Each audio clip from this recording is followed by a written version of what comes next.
Let's talk about shadow work. Define that for me. Okay, so shadow work essentially is synonymous to, like I said, that inner child healing, those things that are behind us that we think, but again, impact us in everyday life, right? Yeah. So, Can you give an example? So I'll just talk about the post that I made, right? So, I spoke about being a child who was emotionally abandoned by two parents. Yeah. Two, not just one. Not just one, baby. Yeah. Yeah. And in that post, I just want to be clear that it wasn't about bashing them.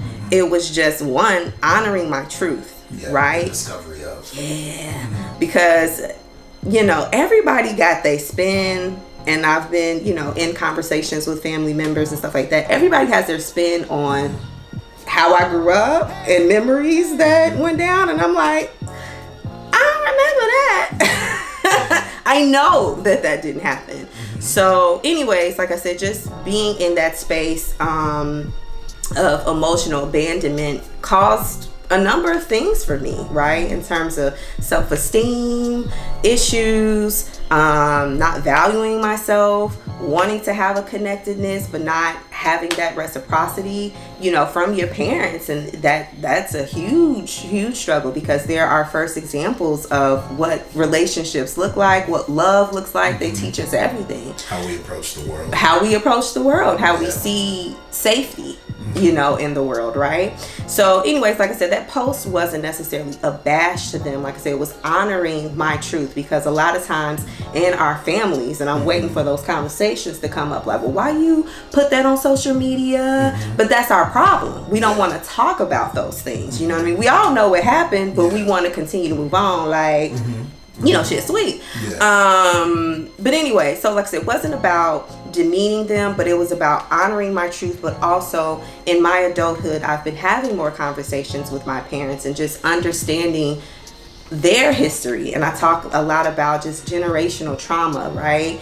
And in my recent discoveries, like talking to my grandmother and how she was communicating how her mother, my great grandmother, didn't have the tools.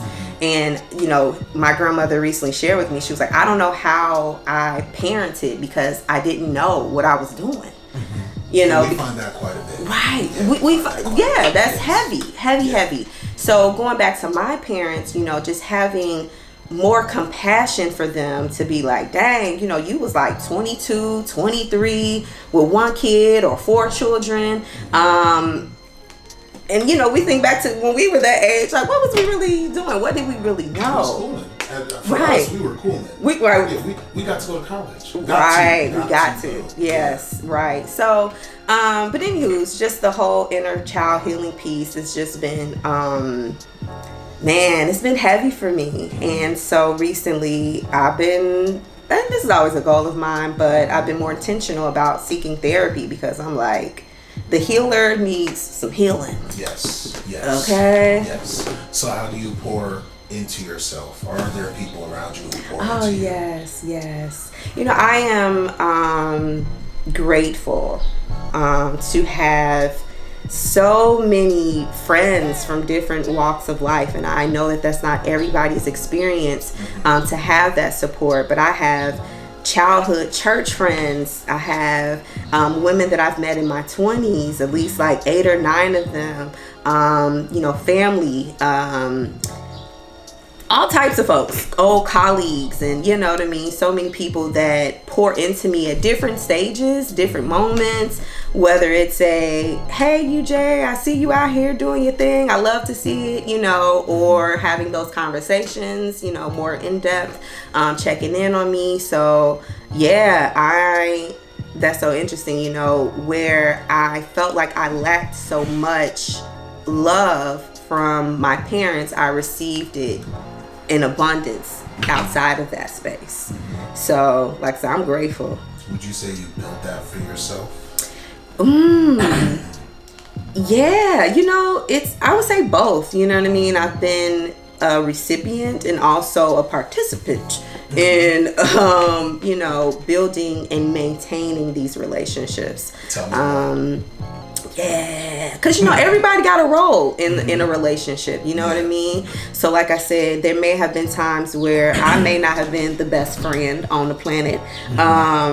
Like I referenced my group of friends from my 20s. They'll tell me things now that I said, like in the beginnings of our relationship, and I'm like, I said that? Just wild stuff, just wildness. And that discovery is a lot. Yes. Yeah, that discovery is a lot. Yeah, and I'm like, dang, homie, you still cool with me? Okay. You still chose me. You still chose me. Okay. So that's what I said. I'm a recipient of, unconditional love, but also being able to recognize like where my flaws are, where I need to pour into somebody else. So it's, a two-way street essentially. So like I said, my participation, their participation maintains that relationship. Okay. How significant is self-correction? Oh yeah. Accountability. Because we're not perfect beings. And we all define accountability differently. Oh yes. Yeah. Yes we do. Yeah.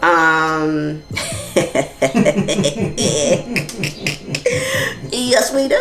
I'm sorry, a whole bunch of thoughts are just going through my head. But we all do define accountability different. And like I said, using that reference of friends sharing with me like, yeah girl, you said this wild, you said that wild, and accountability or self-correction for me is like, my bad homie, you know what I mean? Like I thought, and I made a post about this one time too, I've always prided myself in being I prided myself in, it was my personality to just say what was on my mind. But as I've grown as a woman, just learning that I don't have to say everything that's on my mind. And sometimes it's unwarranted for me to say everything that's on my mind. Just because I have the capacity doesn't mean that I need to flex that muscle. You know what I mean? So I think that honestly, being the most expressive person that I am, that's been the biggest lesson for me, to just kind of like know when to hold them and when to fold them in terms of, sharing my feelings or my thoughts on a situation. Because, again, we talk about this. Like sometimes people just want to be heard. Yeah. And they don't want your 2 cents. Yeah. And I was always like, well, you gonna hear this. But it wasn't always appropriate. So, self-correction, going back to the original question, self-correction is important. It's important for, you to apologize for those things. I think it also matures you in a way as well, because it's like, if I'm not recognizing any errors of mine, and we're making errors all the time, I feel as though it keeps us in a stagnant place. We're always supposed to be growing. So there are going to be some things that I need to self-correct, right? So, yeah, honey.